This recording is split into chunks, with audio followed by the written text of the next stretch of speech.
Ahora vamos a leer la lectura de la palabra del Señor en la primera carta del apóstol Pablo a los tesalonicenses.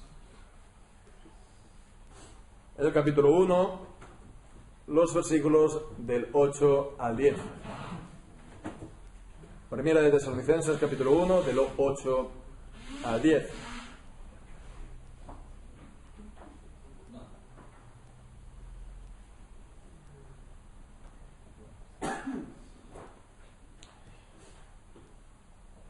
Y dice así, pues, la palabra del Señor.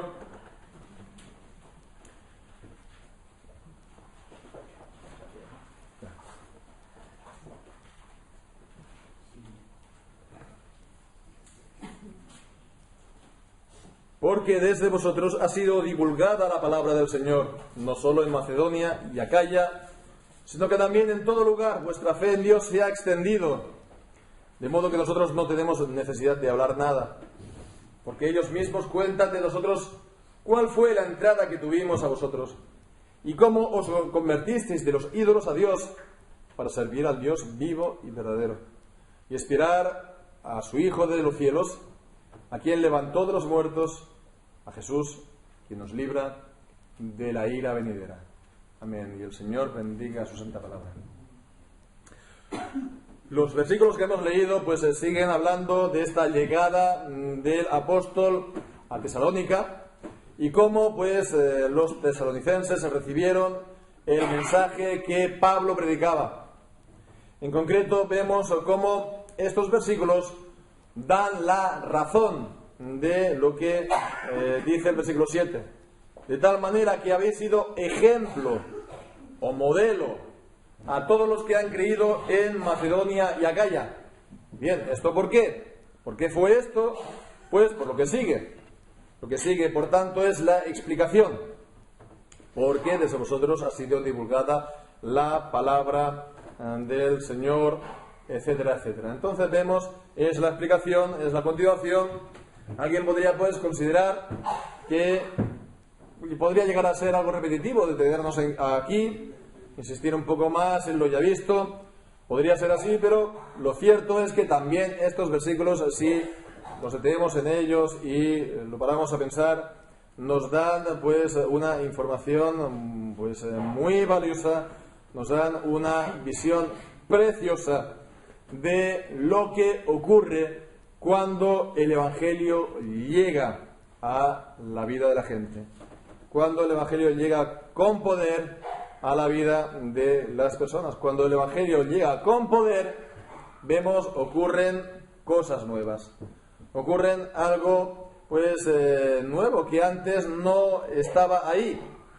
No es algo meramente humano, no es algo que se pueda explicar simplemente por razones humanas, sean filosóficas o psicológicas o sociológicas, o que el fin, el propósito de estos cambios sea algo meramente humano, sino que cuando el Evangelio llega y es recibido con fe, es una obra de Dios y es la manifestación del poder de Dios en la vida de las personas. Lo primero, pues, decimos, en lo que el apóstol Pablo se centra, es el por qué habían llegado a ser modélicos, ¿no? Los de Tesalónica. Decíamos, porque desde vosotros, versículo 8, ha salido divulgada la palabra del Señor.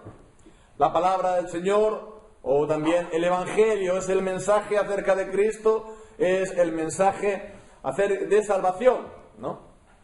A veces, pues, la palabra de Dios, pues, significa toda la Biblia, ¿no?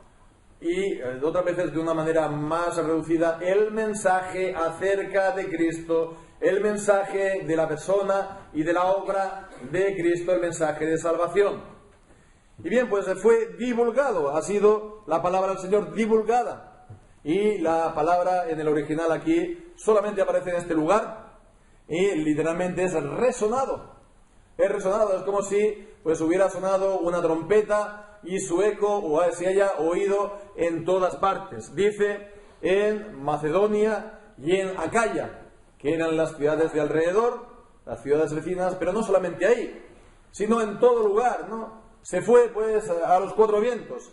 Seguramente también pues ayudaría esto a que Tesalónica era también un lugar pues estratégico, en el sentido de que era un centro de comunicación y había gente de paso un poco de todas partes, ¿no? Pero fijémonos, ¿no?, lo que está diciendo aquí el apóstol Pablo, porque lo que dice a continuación es también un poco sorprendente. Dice: en todo lugar vuestra fe en Dios se ha extendido, ha salido, se ha extendido, de manera que no tenemos ya necesidad de hablar nada.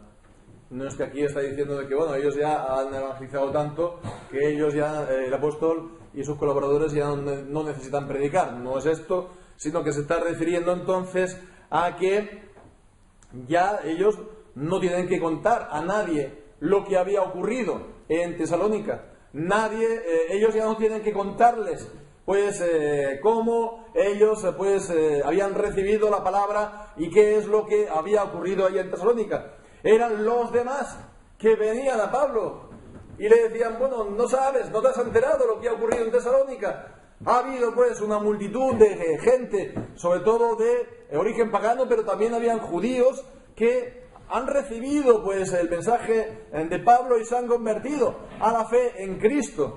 Entonces vemos que ellos los que informaban al mismo Pablo de lo que había ocurrido en la ciudad.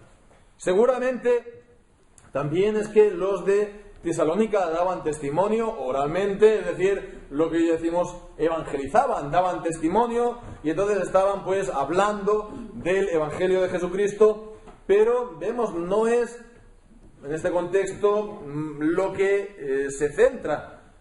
Aquí no se centra sobre todo en esto, sino que la idea es más bien el testimonio de sus vidas. El testimonio de sus vidas. Claro, ellos decían que creían en Cristo, ellos decían que ahora eran cristianos, ellos decían todo esto, pero era sobre todo el testimonio que ellos daban. Nadie podía pasar por alto este cambio. Era algo totalmente evidente para todos, primeramente a los que convivían con ellos, sus allegados, sus familiares o sus amigos que no se habían convertido, pero en general pues vemos todos veían ese cambio en ellos. Esto es, vemos lo que tiene el ser la luz del mundo, o como también dice Pablo a los filipenses, luminares en el mundo en medio de una generación torcida que está en tinieblas. O como también Jesucristo dice en el Evangelio, como una ciudad que está puesta encima de un monte, todo el mundo la ve, todo el mundo que pasa por el camino la ve, no se puede esconder. Así es, por lo tanto, aquel que es creyente, que ha recibido la palabra de Dios. Hay un cambio tan claro en su vida que no se puede ocultar, un cambio con respecto a la gente que está alrededor, al medio ambiente, a la cultura. Bien, pues esto es lo primero que dice, esa razón, por lo tanto, del por qué habían por qué habían llegado a ser modelos los de Tesalónica, pues a los creyentes y iglesias de Macedonia y Acaya. Pero vemos a continuación ahora también en el versículo 9. El versículo 9, pues, el apóstol Pablo vuelve a hablar de la entrada. Ellos mismos, la gente que viene, que nos habla de vosotros, dice, nos cuentan cuál fue la entrada que tuvimos a vosotros. Esta entrada, por lo tanto, está hablando cómo Pablo llegó y les predicó y cómo pues empezó a agrupar gente, a reunir gente, a enseñarles y a formar la iglesia, lo que ya vimos entonces en el capítulo 17 de Hechos. Bien, es también lo que decíamos en el versículo 5, por cuanto nuestro evangelio no llegó a vosotros en palabras solamente, sino también en poder y en el Espíritu Santo, y en plena certidumbre. Entonces sí, les predicó el Evangelio, pero el poder de Dios se manifestó de una manera especial. Fue lo que dice el apóstol Pablo en 1 de Corintios capítulo 2, una demostración de Espíritu Santo y de poder, o del poder del Espíritu Santo. El poder del Espíritu Santo, el poder de Dios, estaba en acción. Y ahí estaban pues los resultados en esa ciudad, en esa comunidad. Dice, ¿cómo os convertisteis a Dios? Os convertisteis de los ídolos a Dios para servir al Dios vivo y verdadero. Por lo tanto, vemos, está hablando del fruto, del resultado de este poder de Dios, conversiones.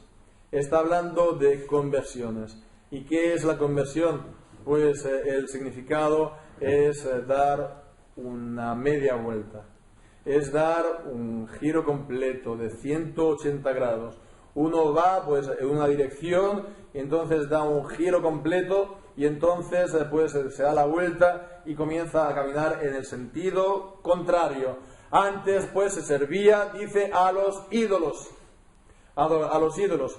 Como vimos en los tesalonicenses, la mayoría ciertamente era de origen pagano, pero muchos de ellos eran pues temerosos de Dios y asistían a la sinagoga. Y también pues habían judíos que estaban allí. Bueno, pues agrupa a todos los convertidos y dice que se convirtieron de los ídolos a Dios, con lo cual vemos que es una conversión religiosa. Siempre hay una religión de por medio, siempre hay una religión en el trasfondo, detrás, cuando hay una conversión a Dios. Lo que nos viene a decir esto es que el hombre siempre es por esencia religioso. El hombre no puede dejar de ser religioso. Y esto lo son hasta los que dicen que no tienen religión, los ateos. Ellos, aunque no sigan una religión organizada, pero tienen ídolos en su corazón. Ahí puede ser uno mismo, que ellos tienen una visión idealizada de sí mismo, puede ser como de un gran liberador, estilo Che Guevara u otros, o Hitler o por aquí y por allá. Puede ser una ideología a la que pues someten todas las cosas, puede ser el humanismo, puede ser vivir para los placeres, puede ser vivir para los honores y los reconocimientos, puede ser para el dinero, para los viajes, para cualquier otra cosa que uno ponga como fin supremo de la vida y como el centro de la vida y que someta todas las cosas a esto. Bueno, pues esto es los ateos, cuanto más si provienen de otras religiones,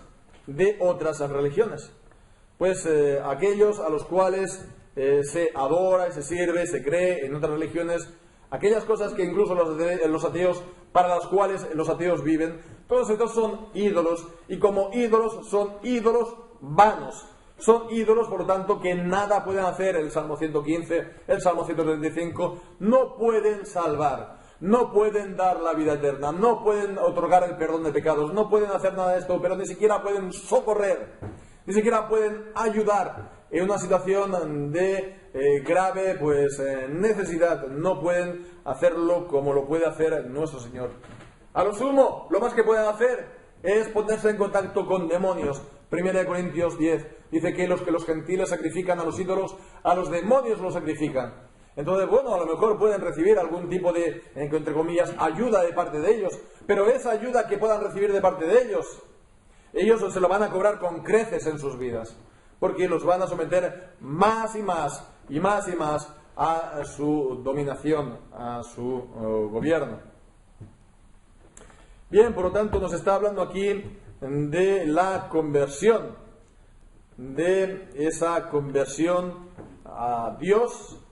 Dejan los ídolos vanos para pasar al Dios vivo y verdadero. Son títulos, por lo tanto, de Dios en el Antiguo Testamento. El Dios vivo, el Dios de verdad, el Dios verdadero, el Dios fiel. Él no es, por lo tanto, una imaginación de los ídolos. Los ídolos son imaginaciones de los hombres. Dios tiene una existencia por sí mismo, independientemente del hombre, irreal. Crea al hombre o no en él. Dios existe. Y Dios es el Todopoderoso. Y Dios puede socorrer. Y Dios puede ayudar a todo aquel que lo invoca. Todo aquel que invoque el nombre del Señor será salvo. Y bien, pues la conversión a Dios, al Dios vivo y verdadero, ¿el propósito cuál es? Pues dice para servirlo, servir al Dios vivo y verdadero. Vemos, ciertamente está la idea de dar culto a Dios. Servir a Dios en la Biblia principalmente contiene la idea de darle culto, ya es culto personal, culto familiar, culto en la iglesia. Culto es, por lo tanto, sobre todo centrado en la palabra de Dios, leer la palabra de Dios todos los días de su vida, elevar a Él las oraciones, orar a Él, invocar su nombre, pensar en Él, mencionarlo, citarlo, jurar por su nombre, como nos dice pues también el catecismo, ¿verdad?, acerca de los deberes, el catecismo mayor sobre todo, de Westminster, los deberes del el segundo mandamiento, del decálogo. Bien, pues ciertamente es la idea de dar culto a Dios, pero también vemos el servir a Dios en todas las áreas de la vida, en la familia, con los amigos, con el trabajo, o en los estudios, si uno es joven, o incluso el tiempo de ocio.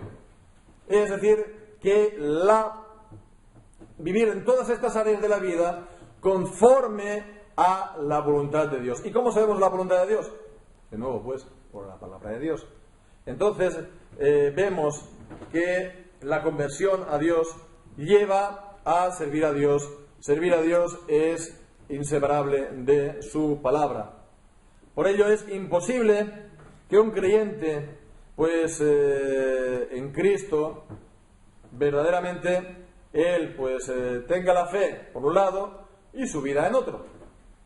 Si esto ocurre, si un creyente lleva una vida que no se preocupa por nada, por conocer la palabra de Dios o por servir a Dios, como hemos visto, si esto ocurre, por lo tanto, sencillamente no está uno convertido. No está uno convertido.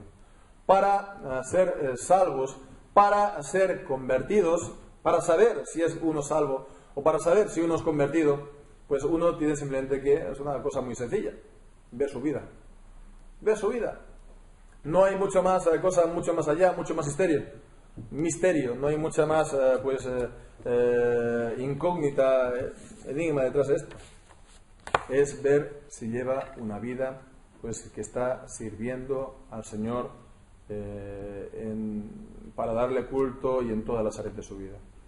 Y bien, habiendo visto esto, habiendo visto por lo tanto la razón del por qué eran modélicos o modelos, habiendo visto también el versículo 9,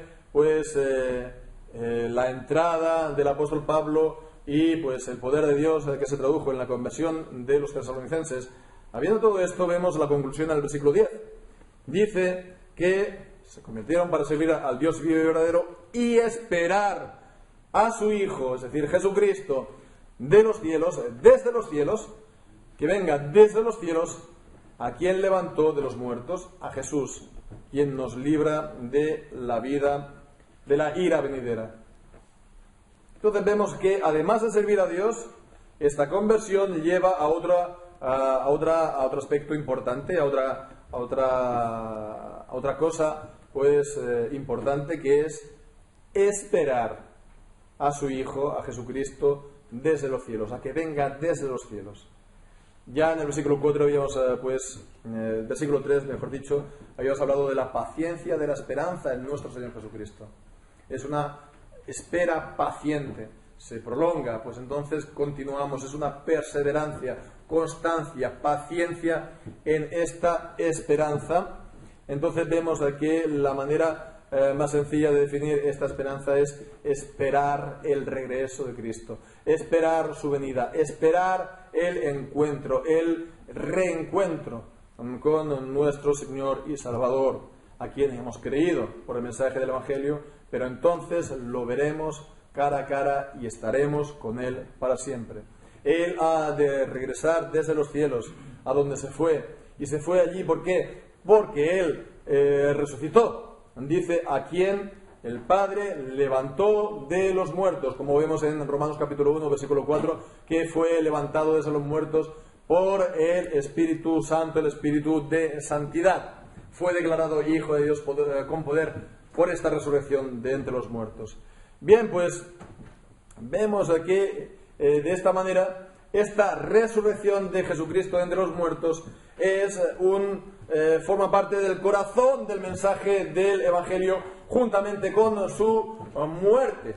La muerte de Jesucristo, la resurrección de Jesucristo, y a esto añadimos la persona del Señor Jesucristo, porque Él es el Hijo eterno de Dios, el Hijo unigénito de Dios, que nace de mujer, que se pone bajo la ley, que es obediente hasta la muerte y muerte de cruz, pero no se queda en el sepulcro, sino que resucita de entre los muertos y sube al cielo, y de ahí volverá para juzgar a vivos y muertos. He aquí, muy resumido, el mensaje del Evangelio, lo que es el mensaje de la persona y de la obra del Señor Jesucristo.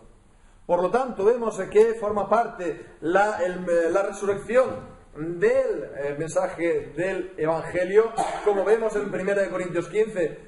Si solamente estamos predicando pues un mensaje, un Evangelio sin la resurrección, es incompleto, es truncado, y por lo tanto vemos que es vana nuestra fe, dice el apóstol en 1 Corintios capítulo 15. Entonces, ¿cómo vamos nosotros los creyentes a centrarnos tanto en la nueva vida, tanto en la vida eterna, tanto pues eso, despegarnos tanto de esta vida, de este mundo, de las cosas que vivimos? ¿Cómo nos vamos pues a despegar de esta manera? No es algo que nos viene, ¿verdad? Naturalmente. No es algo que con lo que nos levantamos cada día, me parece a mí. ¿Cómo lo vamos, por lo tanto, a conseguir? Es algo que lo vamos a tener que mentalizar. Es algo que tenemos que seguir, pues, como si fuera esto un método de autoayuda. Pues vemos, sencillamente, centrémonos más en Cristo. Centrémonos más, sobre todo, en su resurrección. La resurrección de Jesucristo lleva consigo que Él volverá, que Él ha introducido la nueva vida, la nueva creación, y que tarde o temprano Él volverá. Él ha inaugurado esta nueva creación, la vida eterna, y es, por lo tanto, solo cuestión de tiempo que Él vuelva y la instaure plenamente. Bien, pero vemos que está hablando de esta venida del Señor Jesucristo, pero habla también de la ira de Dios, porque Cristo nos libra de la ira venidera. La ira de Dios por los pecados de los hombres, Romanos capítulo 1, versículo 18, que se manifiesta desde el cielo, la ira de Dios se manifiesta desde el cielo contra toda impiedad, toda injusticia de los hombres que detienen con injusticia la verdad. Entonces vemos que Cristo nos libra de esta ira. ¿Cómo nos libra? Él mismo se hizo pecado para que nosotros seamos hechos justicia de Dios en Él. Él llevó sobre sí la carga, el peso de la ira de Dios cuando estaba en el madero, en la cruz, y de esa manera Él libra de la ira de Dios a todo aquel que cree en Él, a todo aquel que confía en Él, a todo aquel que se entrega a Él, que descansa en Él, que tiene por lo tanto esa fe, que no es una fe muerta, sino es una verdadera fe en el Señor Jesucristo. Y esta fe, esta ira, dice, esta ira de Dios es algo futuro, pero está viniendo. Ira venidera, está viniendo. Es como un tren, ¿no? Va por la vía, ¿no? Está avanzando lentamente, pero si hay obstáculos por en medio, los va a arrollar, pasa por encima de ellos, no dejará de llegar a su destino cuando sea su tiempo. Así pues, la resurrección del Señor Jesucristo forma parte de esta obra de la salvación, forma parte del corazón del Evangelio. Este es el mensaje del Evangelio, por lo tanto, que transforma las vidas y que hace un impacto en la gente que lo recibe, e incluso en la gente de alrededor, y aún más allá, porque se resonó la fe de ellos, la obra de Dios en ellos, pues se fue conocida, todo el mundo, eso iba de boca en boca. ¿Te has enterado lo que ha ocurrido aquí? Fíjate, el fulanito de tal, el otro de cual, que era tan opuesto, que era tan idólatra, que era tan ateo, que era tan epicúreo, que era tan etcétera, etcétera, pues ahora es cristiano, es devoto, pues se reúne con los cristianos, está pues llevando una vida que es totalmente contraria a la que llevaba antes. Bien, pues eso incluso le cambiaba la fisonomía, por así decirlo, religiosa, la fisonomía espiritual del país. En Éfeso se reunían los del gremio de los templecillos de plata, de Diana, porque se les arruinaba, se le venía el negocio abajo, porque tenemos que hacer algo, porque nos vamos a tener que cambiar aquí de trabajo, vamos a tener que trabajar con nuestras manos o hacer otras cosas, ¿verdad? Nos venimos a la ruina. Estaba, por lo tanto, el cambio, ya no era en uno o dos, sino en una gran multitud, y eso estaba tocando entonces a la esencia de la vida social en Grecia, en Asia Menor, Turquía. Estaba, por tanto, amenazando, pues, el status quo, estaba amenazando lo que, de cómo estaba organizada, y los lazos religiosos que unían pues la antigüedad, ¿no? Las gentes en la antigüedad. Bien, pues esto es lo que hemos visto en estos versículos. Podemos pasar ahora, pues, como aplicación o para nuestro uso, pues considerar pues unas breves ideas acerca de estos pasajes, pues, de estos versículos. Pues podemos extraer una serie de ideas. Primeramente, pues, que vemos la experiencia de Pablo, que aquí se nos describe en 1 Tesalonicenses, y hemos de estar también agradecidos a Dios por ello. Nos da un modelo bíblico para la evangelización. La evangelización. Se divulgó su fe. Se divulgó, pues, por lo tanto, también el contenido de su fe, en parte. Ellos, de alguna manera, habían evangelizado. ¿Cómo? Bueno, pues, en realidad, sobre todo, el peso de todo esto es que la palabra de Dios llegó a sus vidas. La palabra de Dios llegó a Tesalónica. Y la palabra de Dios llegó a sus vidas, y esa obra creció. Y esa obra, pues, se divulgó, se extendió, se desbordó. Es como cuando pones un vaso, ¿no?, en un grifo, puede ser a gota, ¿no?, o puede ser un chorrito pequeño, o puede ser un gran chorro, ¿no?, lo pones debajo del vaso, y va creciendo, va creciendo, va creciendo, va creciendo, hasta que se desborda, y sigue desbordándose, y sigue desbordándose, y no para de desbordarse. Pues es algo, pues lo que ocurrió ahí, que llegó pues a la gente de alrededor, a Macedonia y Acaya, y aún más allá, en todo lugar, todo el mundo hablaba de su fe. Por tanto, recibieron ese testimonio del Evangelio, y es un ejemplo, por lo tanto, de lo que puede ocurrir en las congregaciones cuando llega el Evangelio, y sobre todo llega con poder, por lo cual hemos de estar pidiendo que el Señor envíe también el Evangelio y la palabra de Dios y el poder de Dios a la predicación del Evangelio, a la predicación de la palabra de Dios entre nosotros. En segundo lugar, pues, como aplicación, vemos la vanidad, evidentemente, de toda religión sin Dios. Se volvieron de los ídolos, y los ídolos son vanos. Salmo 115, tienen ojos y no ven, tienen orejas, nada oyen, tienen bocas, nada hablan, no pueden hacer nada. Son vanos, no pueden socorrer.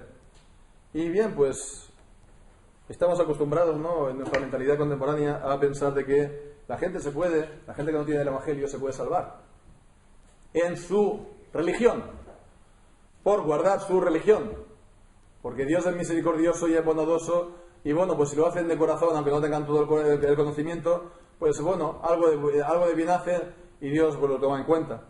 Este es, por lo tanto, el mensaje que se cristalizó hace, pues ya, ¿cuántos? Más de 40, 50 años, sí, más de 50 años, sí, en el Concilio Vaticano II, y al hacerlo, pues, la Iglesia Católica Romana, que tenía, bueno, algo del Evangelio, muy pervertido, por supuesto, con tradiciones y con doctrinas inventadas de hombres, pero algo de Evangelio todavía quedaba, y todavía quedaba pues la necesidad de la fe cristiana y la fe en Cristo y la unicidad de Cristo, ¿verdad?, para la salvación. Bueno, pues al hacerlo y difundir estas palabras y hacer estas ideas y al hacerlas universales, ciertamente pues han cavado ya su propia fosa.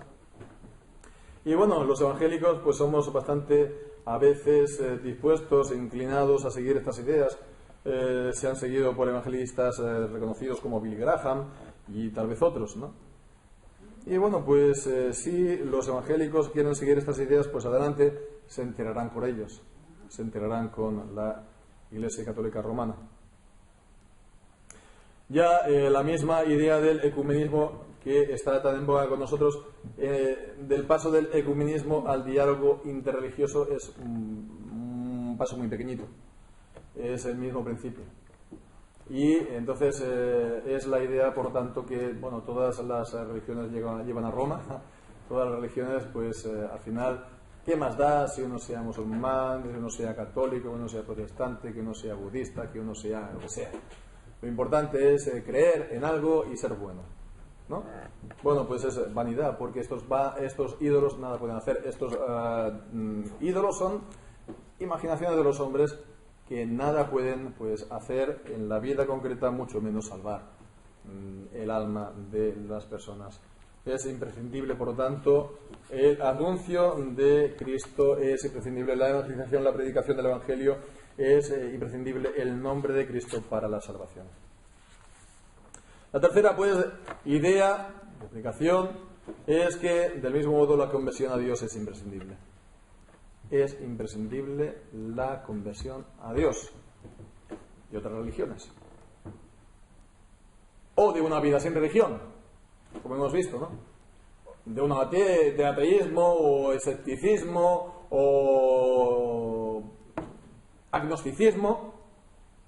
Pueden ser ateos, agnósticos o lo que sea, pero no están sin ídolos.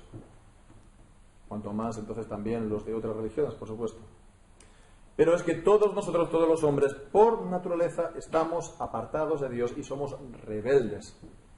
Todos los hombres, por naturaleza, estamos apartados de Dios por la caída del hombre en pecado. Todos, pues, están en ese pecado original y están, por tanto, rebeldes. Y esto también, pues, los creyentes, si Dios los rescata, no es porque ellos sean más inclinados a escuchar. Salmo 116, que hemos leído, que hemos, pues, Deuteronomio 9, o el Salmo 106 que hemos cantado. Es que el Señor ha manifestado de una manera especial en ellos su gracia, venciendo su resistencia y venciendo su obstinación, pero la obstinación está ahí, igual que en los demás. Por lo tanto, vemos que el corazón de los hombres, por naturaleza, maquina ídolos y sin cesar para ponerlos en el lugar de Dios. Por lo tanto, es necesario siempre la conversión a Dios. Es imprescindible la conversión a Dios. Dejar la antigua manera de pensar, dejar la manera antigua de creer, de vivir, para pasar a esta otra. Dejar, si queréis, la antigua religión de nuestra vida para pasar a la nueva religión, la religión de la palabra, de la Biblia, la verdadera religión con la que se sirve y se obedece a Dios. Y eso también en el pacto a Dios. Es necesario también que en el pacto, los hijos del pacto también se conviertan a Dios. Esta conversión de los hijos del pacto es, como hemos leído también en Hechos capítulo 5. Dios da conversión, arrepentimiento a Israel para perdón de los pecados. Es un don de Dios, es una promesa del pacto, pero tiene que estar ahí también. Tenemos que estar convertidos. Esta conversión, vemos, no es un efecto psicológico, no es una especie de compensación, una reacción a lo que he recibido en mi casa o en mi cultura, en mi juventud. No es nada psicológico o sociológico que se pueda explicar, pues, por una variable muy, tu medio ambiente o tu educación, o etcétera, etcétera. Una explicación materialista, en suma. Es El resultado de la palabra de Dios es el poder de Dios en acción por el mensaje del Evangelio. No es algo humano, es el poder de Dios en acción. Es la nueva vida en Cristo que ha llegado, por lo tanto, a los muertos espiritualmente. Son las lluvias del Espíritu allí donde es un campo seco y estéril. Es la luz de Dios allí donde están las tinieblas del mundo. Es la bendición y el gozo allí donde hay lamento y desgracia. Y si no lo hay porque nos engañamos o pensamos que no lo va a haber, ciertamente lo habrá porque la ira de Dios viene. Y esto es el último punto para la aplicación acerca de la ira de Dios, que hemos dicho que la resurrección forma parte del mensaje del Evangelio, como también su muerte y la persona de Cristo. Bien, pues también la ira de Dios ha de estar por ahí presente. Porque si no está presente la ira de Dios, ¿de qué nos salva Dios? ¿No? Como dice en Segunda de Reyes, capítulo 6, versículo 27, ¿no? El rey de Israel, ¿no? Cuando Samaria estaba citada, ¿de qué te puedo salvar yo? ¿Del granero o del lagar? ¿No? ¿De qué nos salva Dios? Si no hay ira de Dios, ¿de qué nos libra? ¿No? La salvación de Dios se entiende en el contexto de la ira de Dios. La ira de Dios por el pecado de los hombres. La ira retributiva. La ira retributiva de Dios que no se puede separar de su justicia. Y Dios es infinitamente justo, absolutamente justo. Y no puede pasar por alto sin más los pecados sin darle el debido, lo que merecen, el debido castigo. Por lo tanto, vemos que estamos también a veces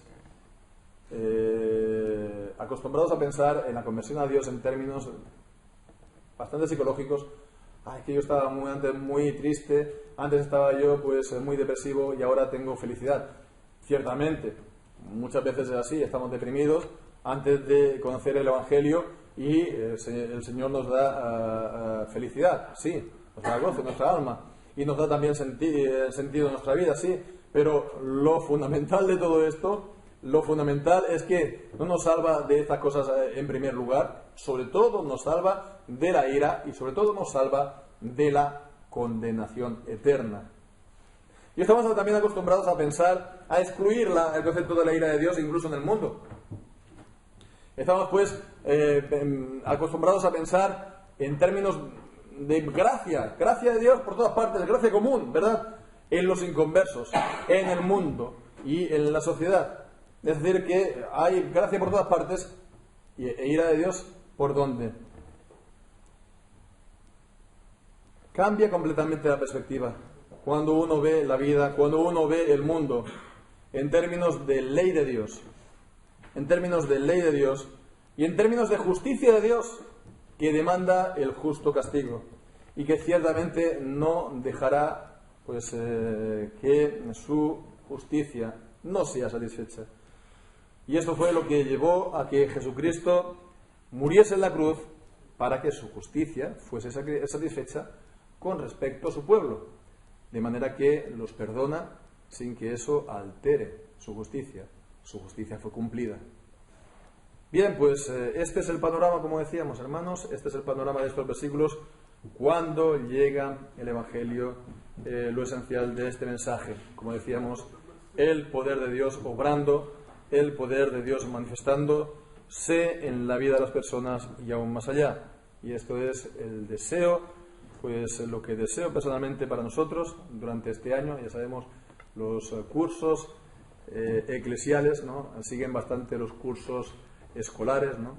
Entonces es lo que al inicio de este curso eclesial, ¿no?, de septiembre a junio, julio, ¿no?, espero que el Señor nos pueda ver, que podamos ver que el Señor cambia vidas y transforma vidas por el poder del Evangelio, por el poder del Espíritu Santo, apoyando y conformando el Evangelio, y que el Señor también nos mantenga firmes y fieles en este mensaje del Evangelio. Que nuestro testimonio resuene también en todo lugar y que el Señor pues de esta manera sea glorificado. Que así sea. El Señor bendiga su santa palabra. Amén.